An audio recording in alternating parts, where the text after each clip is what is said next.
Magandang araw Luzon, Visayas at Mindanao, Sabah. So welcome back sa ating Pilipinas News Channel. So pag-uusapan po natin ngayon itong nalalapit na laban ng ating legendary boxer. Walang iba kundi si Sir Manny Pacquiao. Okay? Ang nag-iisang 8th Division World Champion na boxer sa buong mundo. So dito po sa KO Boxing Channel, makikita po natin dito mga kababayan yung confidence ng ating pambansang kamao. Sinabi po dito sa KO Boxing Channel, when Manny Pacquiao asked if worried about those who claim that he is the underdog coming to this fight, sabi po niya, "Oh, that's fine.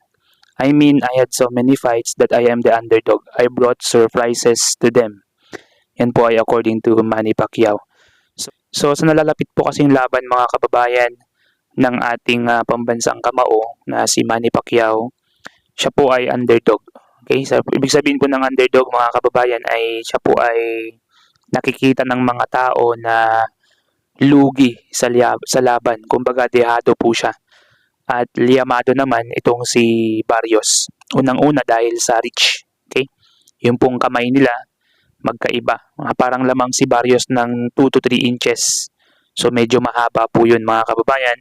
Bago pa makalapit si Pacquiao, tatamaan muna siya ng suntok, parang ganun. At siya po ay 6-footer, si Barrios, samantalang si Pacquiao po ay 5'5 to 5'7 lang ang height niya. Lamang na naman po si Barrios ng 3 pulgada kung tutuusin sa tangkad. At of course, lamang po si Barrios kumbaga sa edad. 30 plus pa lamang po itong si Barrios, samantalang ang kanyang kalaban ay 46 years old, ang ating nag-iisang pambansang kamao. And isa pang advantage ni Barrios mga kababayan ay siya po ang reigning WBO champion of the world. Ibig sabihin mga kababayan, siya po ang pinakamalakas sa division po na yan ngayon, na kung saan aktibong fighter pa po itong si Barrios. So si Manny Pacquiao naman po mga kababayan, underdog siya in such a way na kabaligtaran po ng lahat ng sinabi ko. Siya po ay maliit, yung pong reach niya ay maiksi, okay, ng 3 pulgada kaysa kay Barrios. Tapos yung edad po niya ay 46 years old at matagal po siyang hindi lumaban sa lona. 4 na taon po siyang nabakante mga kababayan, at ang huling laban po niya na professional boxing, sa professional boxing ay yung laban niya po kay Yordenis Ugas na kung saan siya po ay natalo. At after nga po niyan, nagkaroon po siya ng mga exhibition fights mga kababayan. So ngayon, inihahanda na naman po ng ating pambansang kamao ang kanyang sarili para po labanan ang isang Barrios. So para po sa mga hindi nakakaalam, kapag ikaw ay elite boxer or legendary boxer, pwedeng-pwede ka na bumalik pag ikaw ay nag-retire. Pwedeng-pwede kang bumalik sa boxing at pwede kang lumaban kaagad ng isang title fight. Yan po yung nakasulat sa bylaws or policies po ng boxing organization, especially ang WBO, na kung saan yung pong title na yan, yung WBO Championship Belt, yan po ang paglalabanan po nilang dalawa. So ang champion po dito ay si Barrios, at ang ating pambansang kamao ang magiging challenger mga kababayan, na kung saan kung si Manny Pacquiao po ang mananalo, siya po ang hihirangin na current WBO champion, at kung matalo naman ay still hihirangin si Barrios na champion pa rin ng WBO at well defended ang kanyang title. Pero sabi po niya dito sa picture na ito, "Oh, that's fine, I brought surprises to them." So susubukan po siguro ng ating pambansang kamao Manny Pacquiao na magbigay po ng surprise. At ano kaya po yung surprise na yan mga kababayan? Hindi po natin alam kung surprise na negative or surprise na positive ang mangyayari.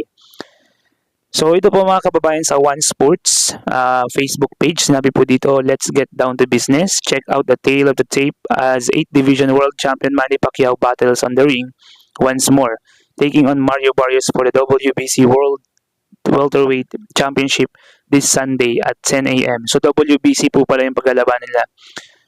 Okay, so ito po yung yung record ni Pacquiao, 68 wins, 8 losses, 2 draw.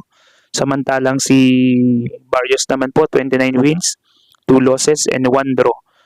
Ang edad po ni Barrios ay 30, 46 naman po kay Manny Pacquiao. Samantalang ang reach po ni Manny Pacquiao ay ang height po niya ay 5'6", at 6 footer naman po itong si Barrios, lamang po ng 4 na pulgada. Sa reach naman, 4 na pulgada din po ang lamang. Yung pong reach, ito po yung haba ng kamay. So 67 reach, 71 naman po kay Barrios.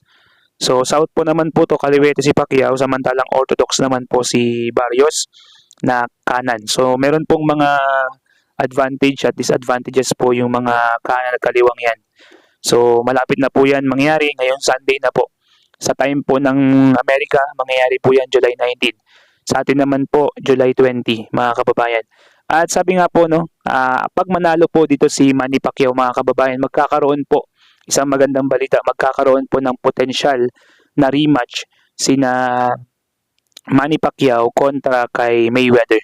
Pero ang unang-una pong requirement ng kampo ni Mayweather, according po sa mga nabasa natin ng mga sources, ay manalo muna siya kay Barrios. Kasi syempre parang tingin na nila kay Pacquiao ay isang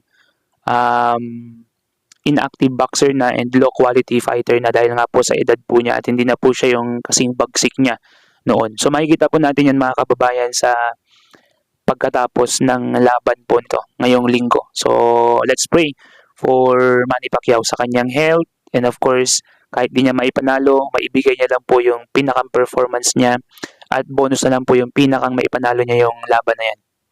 So yan lamang po ang ating hatid na balita sa mga oras na ito dito po sa ating Pilipinas News Channel. Mag-subscribe na po kayo sa channel natin and paki-like din po ang video na to kung nagustuhan po ninyo, at para ma-update ko na rin po kayo sa ating mga susunod na videos kagaya nito. Once again, this is Pilipinas News Channel. Peace out.